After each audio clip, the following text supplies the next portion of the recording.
Então, nós vimos que a explicação, está aqui a solução, os compostos, né? Esses 3 hidretos aqui, apresentam a temperatura de ebulição menos 50, menos 35, menos 20, porque tem o mesmo tipo de interação intermolecular, o dipolo permanente, tá certo? E o que muda a temperatura de um para outra é exatamente a massa molecular. Quem tem a maior massa molecular vai ter a maior temperatura de ebulição. Então, se você voltar para a questão, ó, dos 3 hidretos aqui, ó, qual é que vai ter a maior massa molecular?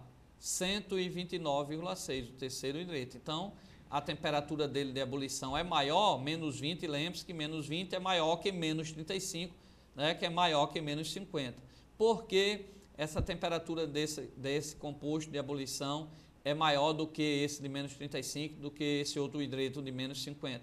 Devido à sua massa molecular. Então, vestibulando, se cair lá no vestibular, 3 compostos, né?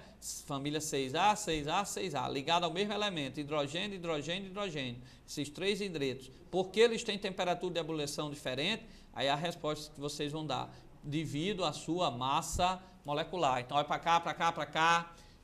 Vestibulando, se eu tenho 3 compostos, tá?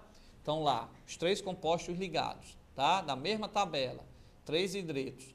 O que é que muda a temperatura de ebulição, já que os 3 eles estão ligados por uma força mais fraca, né? Pela mesma força entre as moléculas, mais fraca a dipolo-dipolo. Então, por que eles têm temperatura diferente? Então, vocês vão explicar, vão ter temperaturas diferentes, porque a massa deles são diferentes. Quando você pega lá na tabela, que calcular o peso molecular, massa molecular de cada um, o que tiver massa molecular maior, vai ser mais difícil de passar para o estado gasoso, ok? Então, para cá, desses 3 aqui, ó, olha aí na telinha agora. Esqueça a água aqui, desses 3 hidretos, porque o último é que está aqui com a maior temperatura, menos 20, enquanto esse primeiro é menos 50, porque o último tem a massa molar, peso molecular maior, 129. Então, a massa molecular do composto influencia na sua temperatura de ebulição. E porque a água é mais 100? Então, a água já é devido a ter as forças de hidrogênio. Então, vamos lá para a resposta. O aumento da massa molecular implica no aumento da temperatura de ebulição. Então, quem tem maior massa molecular, 129, vai ter maior temperatura de ebulição. Já para o caso da água, a temperatura de ebulição é bem maior em relação àquelas por causa do tipo de ligação, pontos de hidrogênio. Então, voltando para a tabelinha, fechando, ó, aqui tem 4 substâncias. A água é que tem a menor massa molecular, 18.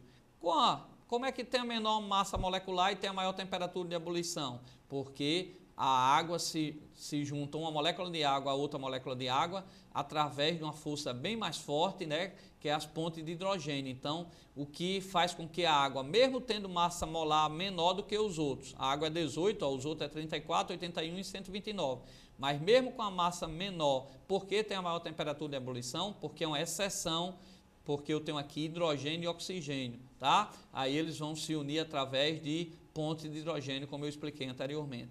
E dessas 3, porque a última molécula lá de embaixo é que tem maior, menos 20, enquanto as outras com menos 50, com a temperatura bem baixa, já está no estado gasoso. Por que esse aqui tem a maior temperatura? Aí já vai ser porque ele tem a maior massa, 129, tá certo? Então lembre-se, quem tem maior massa tem maior temperatura de ebulição. Então, desses 3 últimos aqui, ó, quem tem maior massa, o primeiro tem 34, o outro 81, o outro 129. Então, como esse tem 129, ele vai ter a maior temperatura de ebulição. E por que não segue esse raciocínio para a água? Porque a água, uma molécula de água está ligada à outra por uma força bem maior, que é chamada de ponte de hidrogênio. Então, é uma exceção.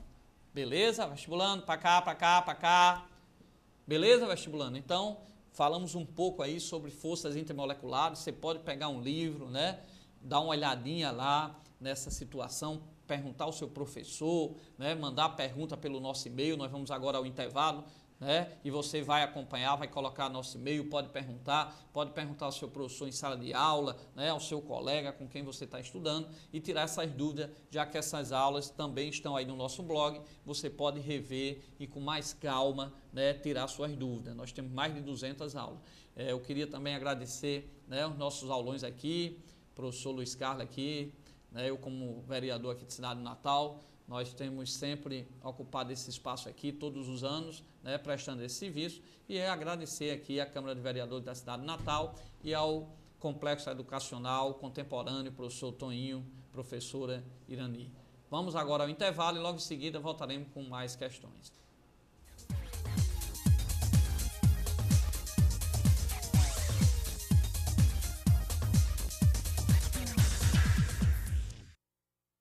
Olá, vestibulandos! Estamos aqui mais uma vez na TV União, junto com o aulão do professor Luiz Carlos, do nosso mandato aqui de vereador na cidade de Natal, relembrando para vocês alguns conteúdos, alguns conceitos, algumas dicas, alguns aprofundamentos com as nossas aulas do professor Luiz Carlos e alguns dos melhores professores da cidade de Natal que vão estar com vocês aqui até a véspera do vestibular.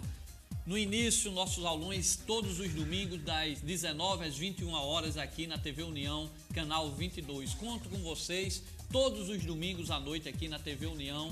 Grandes aulas aqui do nosso professor Luiz Carlos, que estamos sempre aqui com vocês. E lembrando que mais próximo do vestibular, na reta final, nós teremos aulas também aos sábados e vamos comunicar para vocês também quando começam as aulas todas as noites aqui na TV União, ok? Conto com vocês todos os domingos aqui na TV União.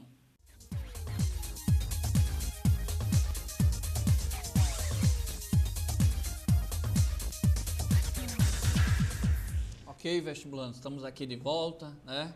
E vamos aproveitar e logo aí para a próxima questãozinha, né? A questãozinha que nós vamos falar agora de a reação sempre tradicional, a reação química que ocorre nos vestibulares, que é aquela reação entre ácido e base, formando sal e água. Então vamos para a questão.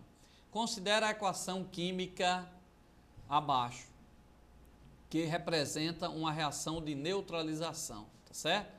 Então, se é neutralização aqui, eu tenho aqui, ó, alumínio, né, um metal, a hidroxila, então aqui já me caracteriza uma base, tá certo? A LOH3. E aqui eu tenho, ó, o cátion, né, alumínio, e tenho aqui o SO4, né, o sulfato, tá certo? Que aqui já está representando o quê? Um sal, ok? Então, se é uma reação de neutralização, se eu aqui eu tenho uma base, eu sei que X vai ser quem, hein? Um ácido. Por quê? Porque ácido mais base forma o quê?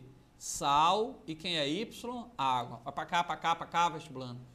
Isso aí é uma equação que sempre vem em vestibular e que o aluno tem que dominar isso. Se eu tenho um ácido mais uma base, qual vai ser sempre o meu produto? Um sal mais água, tá? Lógico, se eu tenho um ácido e tenho uma base, e se você tiver a mesma concentração molar, a mesma, né, quantidade, você fazendo aqueles cálculos estequiométricos, e de tal forma, pode até lembrar aquela parte do número de equivalente, aquelas coisas todas, mas vocês, nós fizemos até, eu acho, na aula passada também uma questão aqui com cálculo sobre esse assunto, você pode até olhar aí no nosso blog e rever isso daí no nosso site. Mas você tem um ácido e uma base, se eles se neutralizarem total, então eu vou ter um sal neutro e água. Então sempre ácido mais base forma sal e água, tá certo? Às vezes a gente está com o estômago muito ácido, a gente toma, né, um hidróxido de magnésio, né, um hidróxido de alumínio, né, tá certo? De tal forma que o nosso estômago, por estar muito ácido, né, tá ardendo, né, aquela gastrite, aquela coisa, você toma uma base, ocorre a reação entre o ácido e a base e vai formar o quê? Sal e água. Se as quantidades forem a mesma, o que é que vai acontecer? O sal formado, ele será um sal neutro, tá certo? Mas se eu tiver mais ácido do que base, o sal vai reagir, o ácido e a base, vai formar um sal e ele ainda vai ser um sal ácido que vai restar um pouco de ácido. Se eu tiver ácido e muita base, né, se o ácido for o agente limitante, a base for né, em excesso. Quando eu colocar ácido e base, vai formar, como a base está em excesso, vai formar um sal, mas um sal básico, porque ainda vai conter base lá na mistura, ok? Mas o que o aluno tem que sempre relembrar é que um ácido mais uma base forma sal mais água. Então, voltando à telinha, olha lá. Considera a equação química abaixo que representa uma reação de neutralização. Então, eu já sei o que? X vai ser um ácido, porque aqui eu tenho uma base, aqui é um sal formado, ele deu, e Y vai ser água. Então, eu já sei que Y é água. Onde é que eu tenho água? Na letra A, Y é água, na letra C e na letra D água, tá certo? Aí ele quer saber quem vai ser X. Eu já sei que é um ácido, né? Observe que se for um ácido, ele vai ter o hidrogênio, né? Tá certo? Então eu tenho hidrogênio aqui em tudinho, ele colocou, eu tenho que ter um ácido, né? Aqui eu tenho um hidreto, né? Mas eu tenho um ácido aqui na letra A, na letra C e na letra D. Eu tenho que ter o SO4, ó. Então se eu tenho que ter o SO4, só vai me restar quem? A letra A e a letra D, onde eu tenho aqui o H2SO4. Então, eu já sei que trata de H2SO4, trata-se de água. Eu tenho que ver os coeficientes, eu tenho que balancear. Vestibulando.